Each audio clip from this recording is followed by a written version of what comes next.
Hay una senda muy estrecha y muy difícil. Por esa senda decidí yo caminar. Están las huellas del valiente de valientes, que con su sangre a mí me pudo rescatar. Si estás pensando que estás solo, no lo creas, que ya no puedes con la carga que hay en ti. Sigue luchando, que al final de esta carrera una corona está guardada para ti. Sigue luchando, que al final de esta carrera una corona está guardada para ti.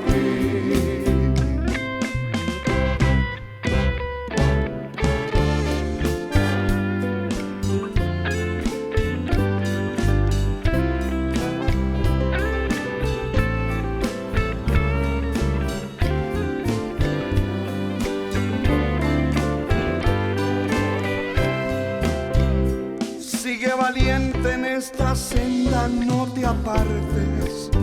Lo más glorioso ya muy pronto llegará. Pronto oiremos el sonar de la trompeta y un remanente a los cielos volará. Si estás pensando que estás solo, no lo creas, que ya no puedes con la carga que hay en ti. Sigue luchando, que al final de esta carrera una corona está guardada para ti. Sigue luchando, que al final de esta carrera una corona está guardada para ti.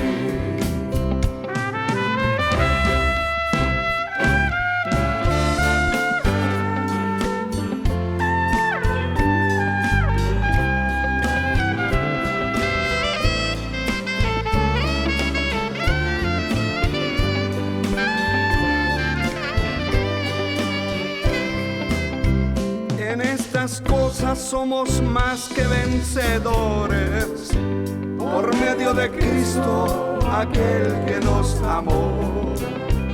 Proseguiremos por la senda más estrecha, veremos a Cristo que un día nos llamó. Si estás pensando que estás solo, no lo creas, que ya no puedes con la carga que hay en ti. Sigue luchando, que al final de esta carrera una corona está guardada para ti. Sigue luchando, que al final de esta carrera una corona está guardada para ti. Sigue luchando, que al final de esta carrera una corona está guardada para ti. Una corona está guardada para ti.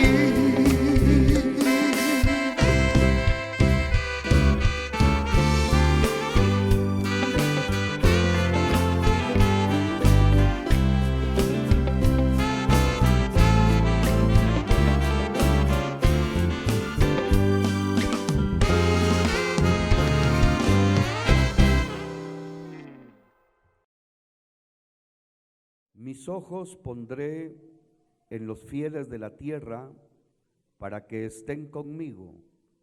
El que ande en el camino de la perfección, éste me servirá.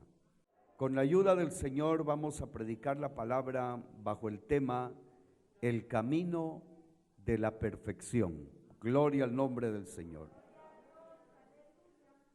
Amados hermanos, los que ya estamos presentes en esta batalla, Dios ha sido el que en su misericordia nos ha puesto en este camino. Pero quiero decirle que para ponernos Dios en este camino, no ha sido fácil para Él, sino que a Dios le ha llevado trabajo y tiempo, el poder moldearnos, el poder hablarnos, el poder convencernos, el poder atraernos a Él, hacia Él y hacia el camino, o sea, hacia la voluntad de Él, le ha llevado tiempo y trabajo a nuestro Señor. La Biblia nos enseña a nosotros con mucha claridad que siempre ha sido así. Desde que Dios formó el primer hombre llamado Adán, la Biblia nos enseña que Dios trabajó de una manera muy minuciosa y formó aquel muñeco de barro, como un vaso de barro, pero Dios puso dentro de ese muñeco de barro, en el alma, en el espíritu, principios de Él, cosas de Dios, para que aquel hombre llamado Adán fuera una persona útil, fuera una persona de principios de Dios, fuera una persona amante de las cosas del Señor. Y le llevó trabajo a Dios. También la Biblia nos enseña en aquella parábola que aparece en Isaías capítulo 5, del verso 1 en adelante, cuando dice el profeta: ahora cantaré yo el cantar de mi amado, y mi amado tenía una viña en una ladera fértil. Y empieza el profeta a describir el trabajo que Dios hizo a su viña, hermano, despedregándola, sembrando en ella, dice el profeta, vides escogidas, y también cercándola de un vallado, poniendo un lagar con la esperanza de los frutos, y también edificando una torre en medio de la viña. Y lastimosamente el profeta dice de parte de Dios, esperando que diese uvas, dio uvas silvestres. Con esto lo que le quiero dar a entender, hermano, es que nosotros como personas y como seres humanos inteligentes debemos de hoy comprender y entender que para Dios no ha sido fácil tenernos aquí, traernos aquí, hablarnos, enseñarnos la palabra, revelarnos sus propósitos, mostrarnos su voluntad. Sinceramente ha sido un trabajo grande, un trabajo fuerte y un trabajo lleno de amor de parte de nuestro Dios también. Yo quisiera invitarlo a que leyera la Biblia conmigo en el Salmos, capítulo número 32, que es un verso muy conocido. Salmos capítulo 32 y el versículo número 8, te haré entender y te enseñaré el camino en que debes andar, sobre ti fijaré mis ojos. Este verso de la palabra nos está mostrando de dos cosas que el Señor se compromete a hacer con uno. Una dice, te enseñaré. Está hablando de teología, está hablando de letra, está hablando de hablarnos. Y la segunda dice, te haré entender. Está hablando de experiencia y está hablando de revelación y está hablando de abrir nuestro entendimiento hacia sus propósitos, al grado que a nosotros no nos queden dudas que el que nos tocó fue Dios, el que nos llamó fue Dios, el que nos bendijo fue Dios, el que nos salvó fue el Señor, el que nos tiene en este camino es el Señor, el que nos tiene en esta obra es el Señor, hermano. Y como le he dicho, no le ha sido fácil al Señor. Cada uno de nosotros conocemos la clase de rebeldía que hemos tenido, la clase de orgullo que hemos tenido, la clase de soberbia que hemos tenido, la clase de dureza que hemos tenido, porque sí la hemos tenido y al Señor le ha llevado el tiempo poder, hermano, quebrantarnos, poder convencernos y bendecirnos y ponernos donde Él quiere que estemos para la gloria de su nombre.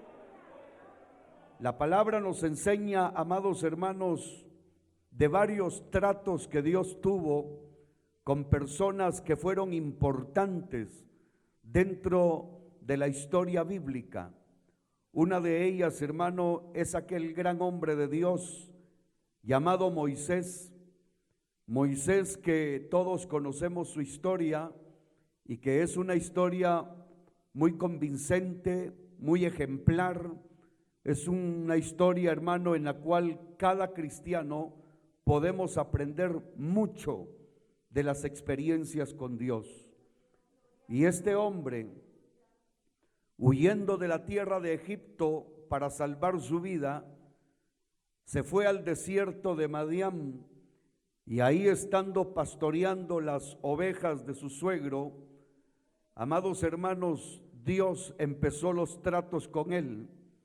Y todos sabemos en esa historia que Dios se le aparece a Moisés en una llama de fuego, en una zarza, porque quería llamar la atención de Moisés, quería atraer a Moisés hacia él, quería despertar Dios en Moisés lo espiritual, y que de hecho Dios lo logró, porque Moisés en su comentario dice: iré y veré esta gran visión, no tomándolo como algo natural ni como algo normal, sino que al ver la zarza ardiendo en fuego y que no se consumía, Moisés pensó y concibió en su corazón diciendo: esto no es normal, esto es de Dios, esto es de parte de Dios. Y qué bueno, hermano, es que Dios logre ese primer paso con cada uno de nosotros, que hoy por hoy nosotros que estamos oyendo la palabra empecemos a comprender y a entender que esta obra que Dios está levantando, remanente escogido, no es del hombre. Esta obra no nació en el corazón del hombre, es una llama que empezó a arder también, y que no ha habido difamación que la pueda apagar, no ha habido guerra que la pueda extinguir, no ha habido ataque maligno que pueda, hermano, apagar esa llama que está encendida. Y se lo digo porque está encendido en su corazón, está encendido en mi corazón, está encendido en muchos lugares de la República de Guatemala, está encendido en muchos lugares de Centroamérica, de Suramérica, está encendido en muchos lugares, amados hermanos, de Europa y Estados Unidos y México, y lo digo para la gloria del Señor, hermano. Comprender eso ya es un paso hacia adelante. Iré y veré esa gran visión. Y fue Moisés a ver, amados hermanos, y como usted sabe, Dios le habló desde el fuego, en medio de la zarza. Dios le habló a Moisés: quítate las sandalias, el lugar en que estás parado santo es. Pero de ahí empieza el trabajo de Dios con este hombre, porque Dios quería poner a este hombre Moisés en un camino del cual ya sabemos cuál fue.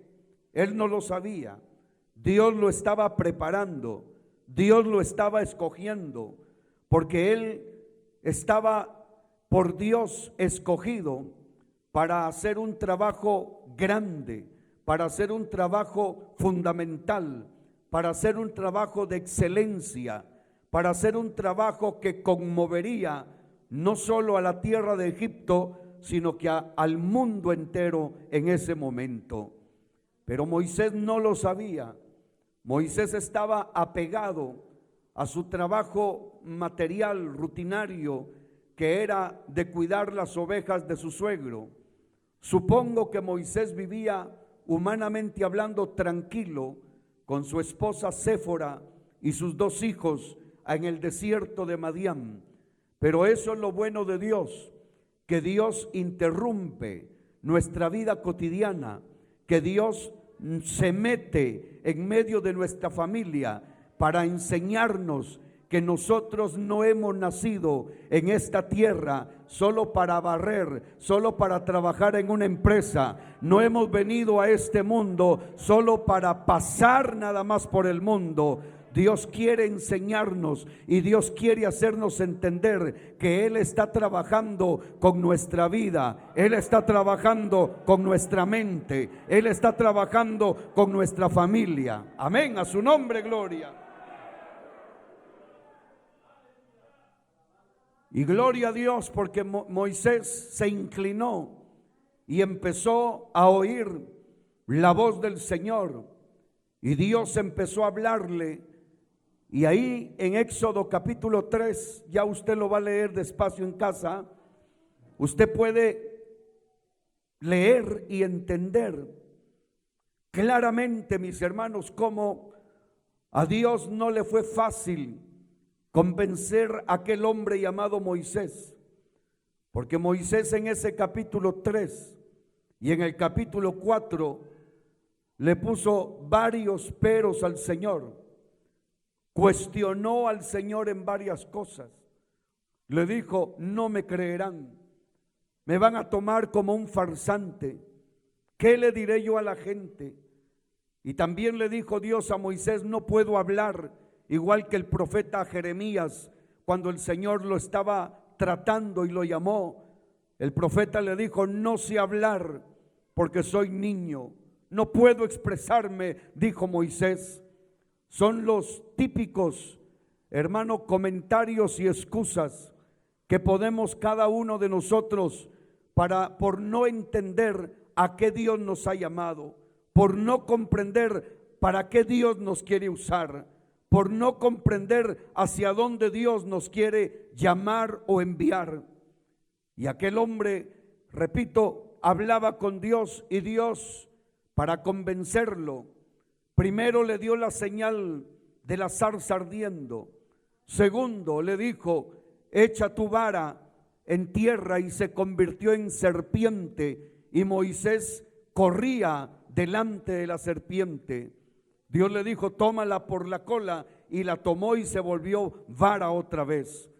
Cada hecho que estaba permitiéndosele a Moisés frente a la zarza era porque Dios estaba marcando su alma, marcando su mente, que las cosas, amados hermanos, grandes, milagrosas, extraordinarias que Moisés estaba viendo allí en esa experiencia, iban quedando grabadas en su mente y en su corazón, porque Dios quería a una persona totalmente convencida. Dios quería a una persona totalmente entregada. Dios quería a una persona llena de convicciones, que el que lo había llamado, el que había hablado con él, no sencillamente era la letra teológica. Él estaba frente a la llama de la presencia de Dios. Él estaba oyendo la voz audible de Dios. Él estaba escuchando y viendo el poder de Dios moviéndose delante de él. Él lo estaba viendo. Bendito sea su nombre.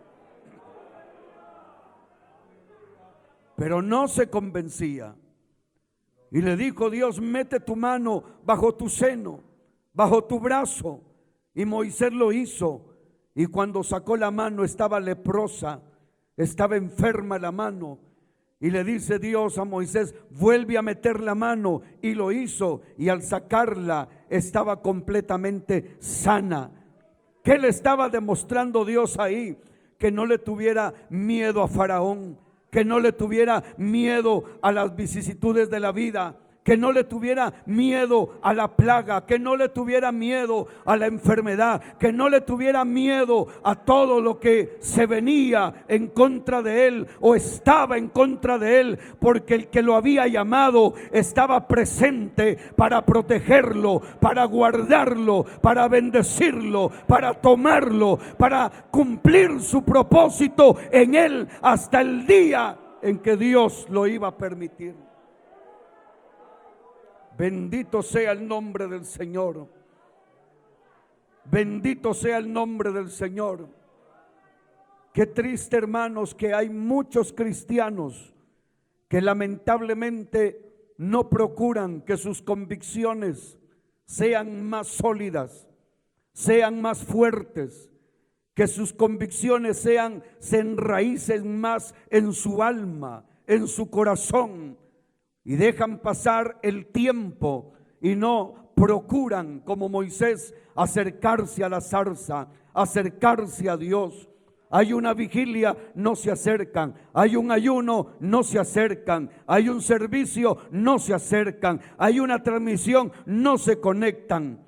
Cuando una persona actúa de esa manera, es una persona que voluntariamente está dejando pasar el tiempo sin tomar en cuenta que en la vida, sea quien sea, le vendrán golpes, le vendrán tempestades, le vendrán batallas, le vendrá guerra. El enemigo no descansará hasta tratar de golpearlo, tocarlo, vencerlo, derrotarlo, aniquilarlo, eliminarlo. Eso es lo que tiene en la mente el enemigo. Usted y yo debemos de comprenderlo, y cada culto, cada transmisión, cada vigilia, cada ayuno es una oportunidad para nosotros de acercarnos a la presencia de Dios. Y cerca de la presencia de Dios miraremos su presencia, miraremos su gloria, miraremos su bendición. A su nombre gloria. Bendito sea Dios. Así trabajó Dios con Moisés hasta que lo convenció, hasta que salió de ese encuentro determinado. Salió tan convencido que ni siquiera su esposa Séfora lo pudo detener a la misión a la cual Dios lo había comisionado, le había encomendado, y salió rumbo a Egipto. Y ahí es donde yo le digo que Dios trabaja con una persona, Dios trabaja con una iglesia, con una familia, de una manera con paciencia, con amor, con cuidado. Y lo que más quiere Dios es que cada persona lleguemos a ese momento en el cual ya no existan las dudas, en el cual ya no exista la incertidumbre. Ese momento en el cual estamos totalmente convencidos de lo que hemos recibido, de la misión que Dios ha puesto en nuestras manos. Estemos completamente convencidos que no habrá batalla, lucha, guerra, tentación, ataque maligno que nos vaya a desanimar, que nos vaya a desestabilizar, que nos vaya a mover del propósito de Dios, que nos vaya a quitar del plan que Dios ha puesto delante de nuestra vida. Eso es lo que Dios quiere con cada creyente. No vaya a pensar usted que es solamente con el pastor o con los pastores o con los líderes. No, cada miembro de la iglesia ha sido tocado por Dios, ha sido llamado por Dios. Y el tiempo que estemos sentados como miembros oyendo la palabra es ese tiempo en el cual Dios está trabajando como el alfarero y nosotros somos barro en las manos del alfarero. Y ese tiempo de estar ahí es el que Dios te toma, es el que Dios te toca, es que Dios te bautiza en su Espíritu Santo. Dios te da la experiencia de hablar nuevas lenguas. Dios te habla por profecía, Dios te habla por sueños, Dios te habla por la palabra. Dios te inquieta en cualquier momento, porque es la manera y es la forma que Dios está trabajando con su rebaño, con su pueblo, con los suyos, hermano. Aleluya.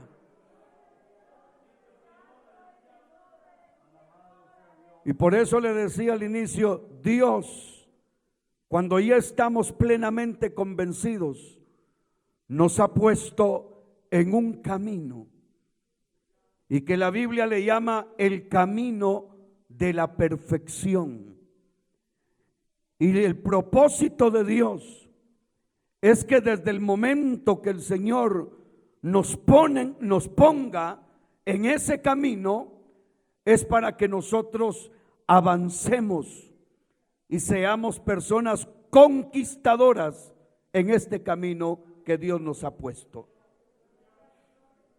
Entonces el Salmos 32:8 nos enseña claramente: te haré entender y te enseñaré el camino en que debes andar, sobre ti fijaré mis ojos. Yo le diría de parte de Dios, como dice la misma palabra: si oyereis hoy su voz, no endurezcáis vuestros corazones. ¿Por qué razón? Porque lamentablemente, y sí se lo digo, lamentablemente, no con todos los que Dios trató se logró el mismo objetivo que Dios logró con Moisés. La Biblia nos enseña que hay personas, unas de ellas fueron el pueblo de Israel, que el Señor, con el propósito de moldearlos, con el propósito de hacerlos ilustres sobre la tierra, a esa gente que salió de la tierra de Egipto, amados hermanos, quedaron postrados en el desierto, como lo dice Primera de Corintios 10, que de todos no se agradó Dios, por lo cual quedaron postrados en el desierto. ¿Por qué razón? Porque nunca dieron lugar en el corazón a la voz de Dios, porque nunca dieron lugar en su vida al propósito de Dios, porque nunca quisieron humillar su orgullo, porque nunca quisieron doblegar su soberbia delante de Dios, nunca quisieron tener fe, siempre quisieron confiar, bien sea en la espada, o bien sea en el oro, o bien sea en la plata, lo que quiero decir, en cosas materiales.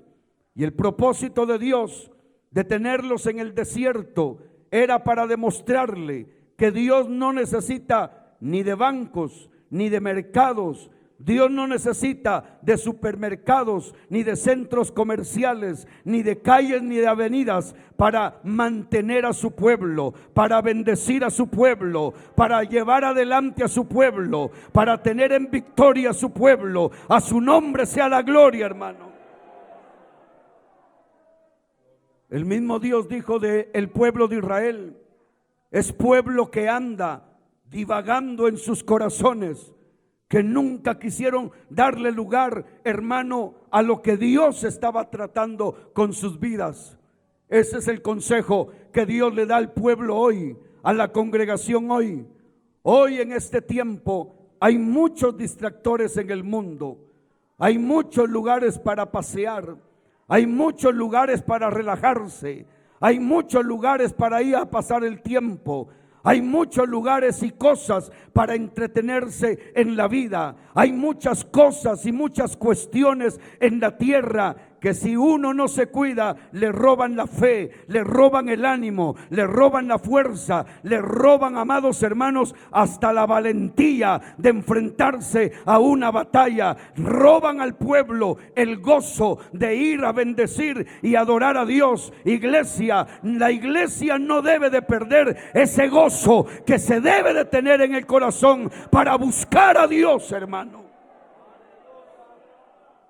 ¿Qué es lo que le agrada a Dios de la iglesia? La palabra de Dios nos enseña. Pedro y Juan iban a la hora de la oración, a la hora novena, hacia el templo, por la puerta llamada la Hermosa. Eso es lo que le agrada a Dios, que la iglesia, aunque esté próspera económicamente, cómoda y bendecida en sus casas, en sus chozas, en sus lugares, pero que cuando se toca la trompeta de buscar la presencia de Dios, la iglesia venga con familia, gozosos a la iglesia. y no a venir a ver. Es cierto que tenemos mascarilla, eso es visual, pero eso no le va a cerrar a usted la boca para bendecir a Dios. Las manos hay que tenerlas libres para levantarlas y honrar al que nos salvó.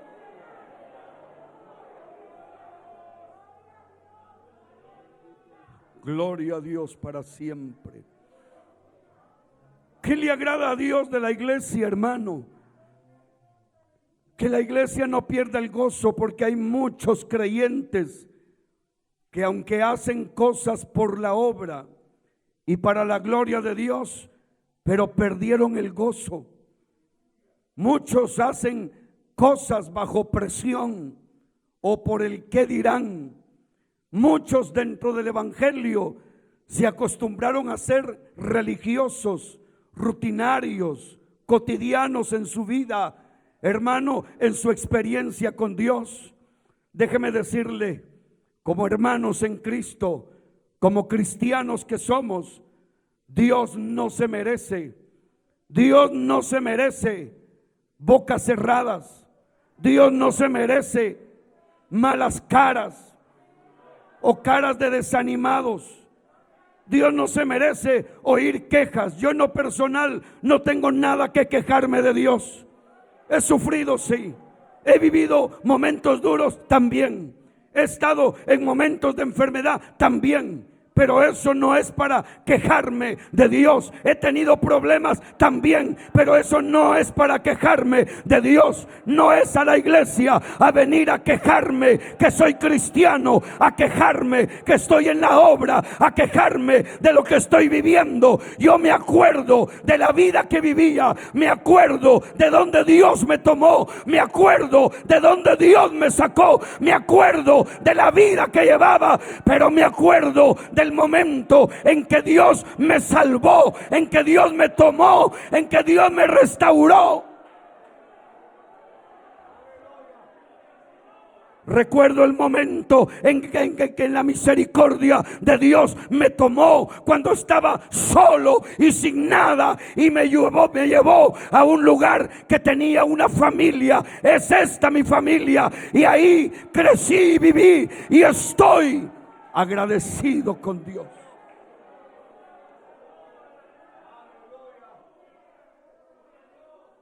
Y personalmente trato de que nunca se me olvide que siempre debo de estar agradecido con Dios.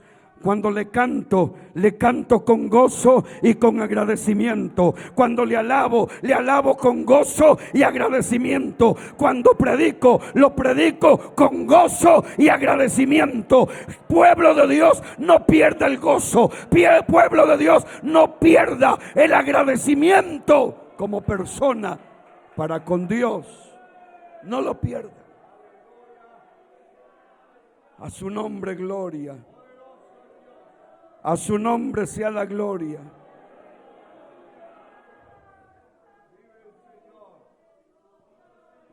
El salmo que leímos, 101 verso 6 dice: mis ojos pondré en los fieles de la tierra para que estén conmigo.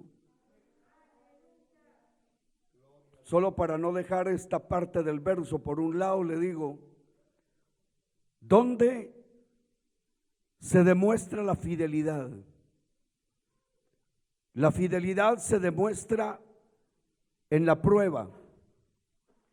La fidelidad se demuestra en la tentación.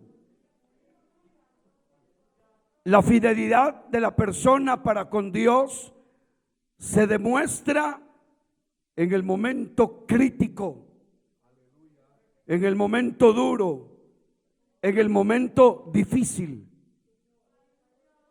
Y así rápidamente le digo, cuando Sadrac, Mesach y Abednego fueron puestos a prueba y que iban a ser quemados en el horno de fuego, en ese momento era el momento para demostrar la fidelidad. Y la demostraron hablándole al rey que no importaba que calentaran el horno 7 veces más, no importaba, porque ellos estaban decididos a morir antes que traicionar a su Señor, antes que traicionar a Dios. Y ahí es donde ellos demostraron la fidelidad. Dios mira a su pueblo, a la iglesia, a cada persona en cada minuto del recorrido de nuestra vida. Y cuando esas pruebas, cuando esas batallas, cuando esas luchas se vienen contra uno como cristiano, amados hermanos, es donde Dios tiene puesta la mirada para ver qué piensa, para ver qué decide, para ver qué decisión toma, para ver qué determinación toma. Y aún en este trabajo ministerial, igual, Dios le permite a uno, como obrero de esta viña del Señor, que uno viva momentos duros en la experiencia como humano, momentos en los cuales no hay ni siquiera para comprar alguna comida, momentos en los cuales llega la enfermedad, momentos en los cuales, hermano, los ataques vienen de todos lados, y en ese momento Dios lo está observando a uno para ver para dónde corre uno, si corre con la mamá o corre al altar, si corre al taller o corre al altar, si corre a la oficina o corre al altar, si corre a pedir a la calle o corre al altar, si corre a una ferretería a pedir regalado o corre al altar. Esos son los momentos en los cuales usted y yo debemos de comprender que es donde debemos de demostrar que le somos fieles a Dios. ¿Por qué le soy fiel a Dios? ¿Por qué le seremos fieles a Dios? Porque estamos convencidos que el que nos llamó es el mismo que sacó a Israel de Egipto, y Él fue capaz de sostener a más de 1 millón de personas en el desierto. ¿Por qué no me va a sostener a mí? ¿Por qué no me va a ayudar? Y al pasar esos momentos es donde Dios dice: mis ojos pondré sobre los fieles de la tierra. A su nombre, gloria. Y la promesa que está es preciosa, porque dice: para que estén conmigo. Equivale a decir que al lado del Señor solo los fieles estarán. Gloria a Dios. El que ande en el camino de la perfección, este me servirá. Pero quiero que note el término que dice el que ande. Equivale a decir que Dios dice: ya le enseñé.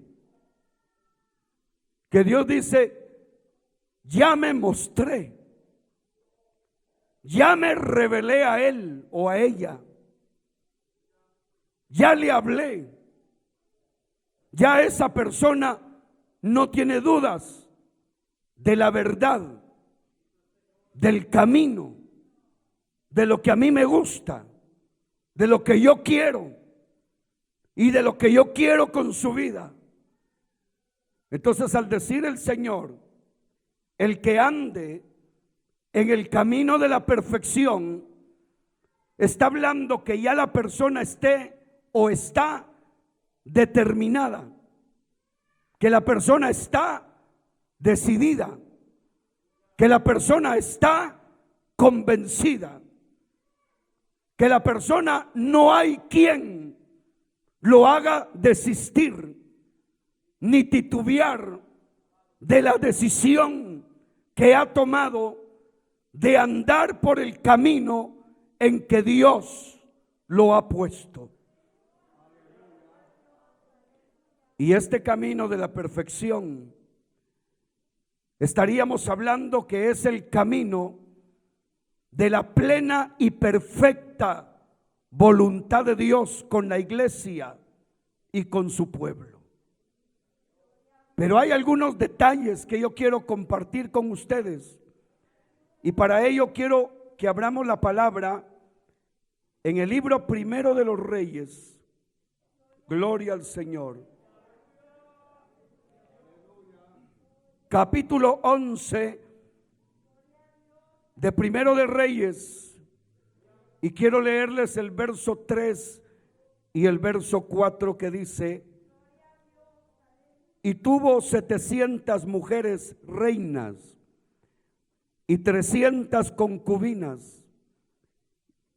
Y oiga lo que dice: y sus mujeres desviaron su corazón. Y cuando Salomón era ya viejo, sus mujeres inclinaron su corazón tras dioses ajenos, y su corazón no era perfecto con Jehová su Dios, como el corazón de su padre David. Aquí aparece una palabra importante para lo que yo le estoy hablando, donde dice: y sus mujeres desviaron su corazón. Quiere decir, lo sacaron del camino, lo hicieron a un lado en el camino. Y si hablamos un poquito de esto para aprender, estaríamos hablando en este caso del núcleo familiar. Dios había tratado con David, el rey David, el padre del rey Salomón. Y este hombre, Salomón, había sido no solo escogido por Dios, sino que también trabajado por Dios, trabajado por el rey David especialmente, porque David le dedicó tiempo, David le dedicó bastante trabajo a Salomón. Y antes de morir le dijo: tu hijo mío Salomón, reconoce al Dios de tus padres, sírvele con corazón voluntario, con ánimo voluntario, porque de eso se agrada a él. Y le dijo: y no te olvides que Jehová juzga la mente y el corazón del hombre. Este hombre Salomón era un hombre muy sabio, o sea, tenía capacidades grandes como rey y como líder espiritual, porque la sabiduría que este hombre tenía no era una sabiduría de universidad, sino que era una sabiduría de Dios, por lo cual él podía pastorear al pueblo de Israel con esa sabiduría que Dios le había dado. Era un hombre completamente convencido de la grandeza, de la realidad de Dios, y él estaba convencido que en el cielo y en la tierra no hay otro Dios más que el Dios que nosotros servimos, hermano. Pero aquí sucede algo, y algo que realmente, hermanos, el creyente debe de tomar en cuenta hoy por hoy, que el riesgo sigue, el riesgo de perderse sigue, el riesgo de torcerse sigue, que el riesgo de traicionar sigue, que el riesgo de ser desleal sigue. Y hay un enemigo que lo conocemos, y que el Señor lo reprenda, y que ese enemigo anda como león rugiente viendo a quién devorar. Y ese enemigo, cuando ve a la gente con las cuales Dios tiene propósitos, ese enemigo va a buscarlo y va a esperar la brecha, el portillo, la puerta, el momento para atacar. Y aquí lo que encontramos es que Salomón se dedicó en su vida a tener una familia exageradamente grande y empezó a hacer cosas personales, con gustos personales. Y desde ahí ese hombre se empezó a salir de la voluntad de Dios. Y ese es el error que mucho cristiano comete y que mucho líder, que Dios ha tenido propósitos con ellos y que han sido escogidos por Dios en determinado momento de su vida. Muchos líderes no se han fijado en qué momento sus emociones, su orgullo, la libertad económica que tienen, el vivir cómodos en la vida, la prosperidad y la bendición económica que los ha visitado, con los cuales Dios les ha bendecido, no se han dado cuenta que han empezado a desviar su corazón del propósito de Dios, su corazón del plan de Dios, su corazón del objetivo que Dios tenía con sus vidas. Y el otro punto que la Biblia nos enseña aquí, que Salomón, siendo ya viejo, ya un hombre de experiencia, un hombre que había recorrido el camino, hermano, de la mano con Dios por un buen trecho, él se soltó de la mano de Dios. Él dejó la oración, él dejó la búsqueda, él dejó la humillación. Ya no era aquel Salomón joven que cuando se vio en problemas se fue allá afuera al monte y dedicó sacrificios y le rogó a Dios y le oró a Dios para que Dios interviniera, para que Dios lo guiara, para que Dios lo salvara, lo ayudara y le diera la sabiduría. Ahora ya no, ahora dependía de su experiencia, dependía de sus habilidades, dependía de lo que él pensaba. Y por eso no se dio cuenta en qué momento sus mujeres sacaron de su corazón a Dios y le metieron en el corazón el paganismo, le metieron en el corazón la idolatría, le metieron en el corazón lo que a Dios no le agradaba, hermano. Y quiero que vea conmigo cómo Dios recomienda esto a otro líder grande de la historia de la Biblia, en Josué capítulo 1 y el verso número 7. Solamente esfuérzate y sé muy valiente.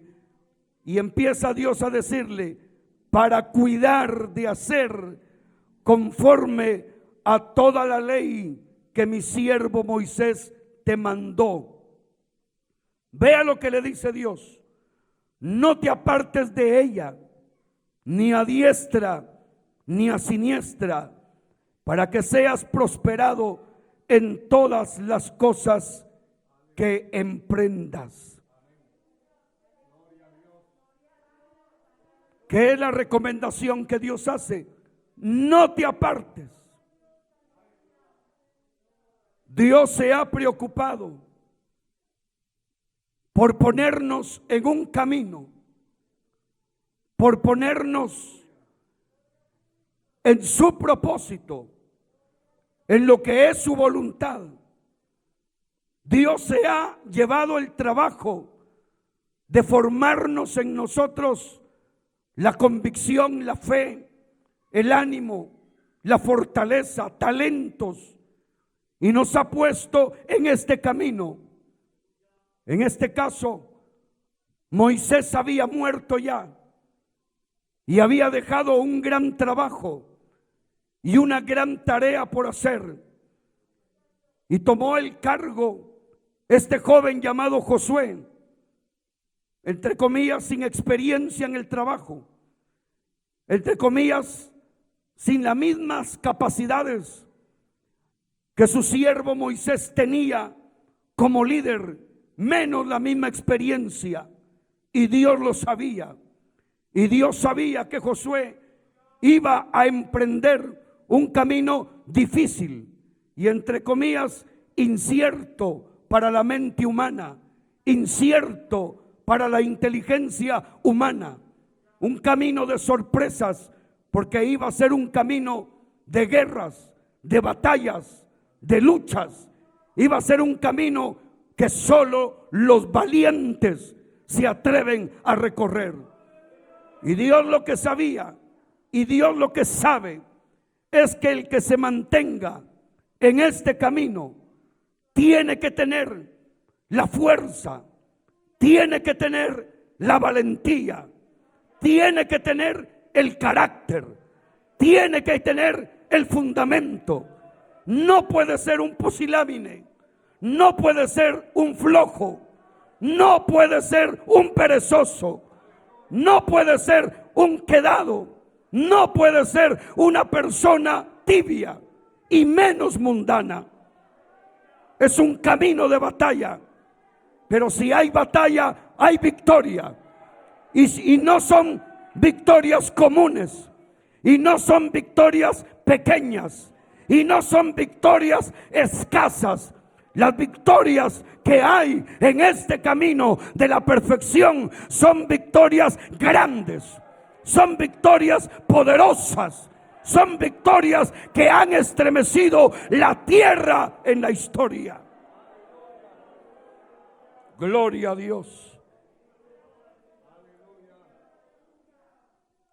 Y la palabra dice que Dios no nos ha dado un espíritu de cobardía. Eso es claro en la Biblia. Dios no nos ha dado un espíritu de cobardía. Hermano que me oye, cuando usted sienta miedo, miedo a la pandemia, miedo al virus, miedo al problema, miedo a la difamación, miedo a los ataques, cuando sienta terror y le estén diciendo que todo se va a acabar, la idea satánica es sembrar incertidumbre, sembrar terror, sembrar pánico, sembrar desespero en la persona. La palabra de Dios para su pueblo: cierre la puerta del corazón, cierre la puerta de su alma a toda clase de terror, a toda clase de miedo, y empiece a confesar: mayor es el que está con nosotros.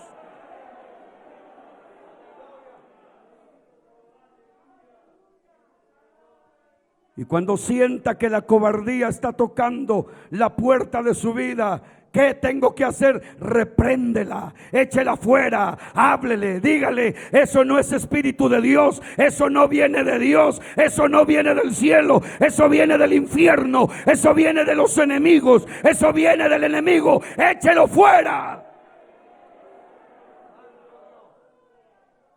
Dios no nos ha dado espíritu de cobardía. El apóstol firma diciendo, sino que nos ha dado un espíritu de poder. Eso está mejor, poder, porque lo que necesitamos para caminar en esta senda que Dios nos ha puesto es poder. La palabra dice: irán de poder en poder y verán a Dios en Sión.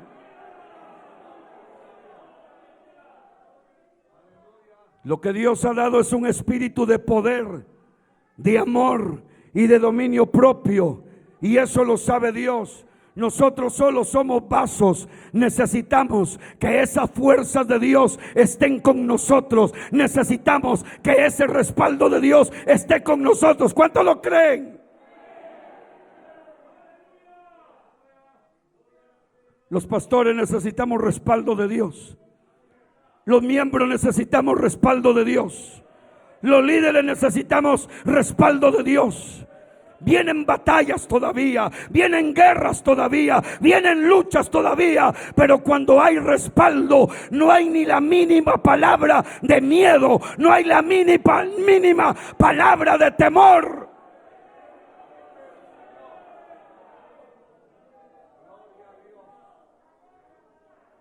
La pregunta es: ¿cuántos queremos que Dios esté con nosotros? ¿Cuántos queremos que Dios esté con nosotros? Yo como persona deseo que Dios esté conmigo, que esté con esta obra, que esté con cada pastor de este remanente escogido. Y aquí encontramos la palabra que Dios le habla a Josué. Claramente le dice Dios a Josué: para que seas prosperado en todas las cosas que emprendas. Pero ¿qué le estaba recomendando Dios a Josué? Le estaba diciendo: te he puesto en el camino que está trazado para ti, y ese camino lo vas a tener que recorrer. Moisés recorrió su camino, Moisés hizo su trabajo, Moisés anduvo fiel todo el tiempo de su vida. Pues sigue, le estaba diciendo Dios a Josué, sigue ese ejemplo, sigue ese ejemplo. Y le dice: no te desvíes, no te desvíes ni a la derecha ni a la izquierda.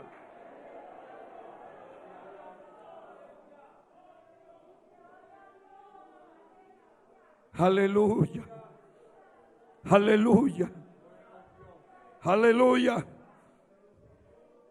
Allá en 2 Timoteo 4:4 el Señor habla de otro desvío y dice: apartarán el oído de la verdad. Y eso es desviarse.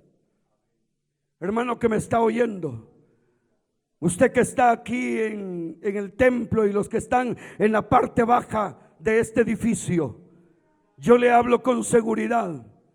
Dios lo ha traído a usted y a mí a esta obra con nombre Remanente Escogido.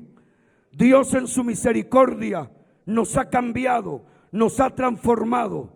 Y esté seguro, no esté dudando, es Dios quien lo ha traído, es Dios quien lo ha tocado.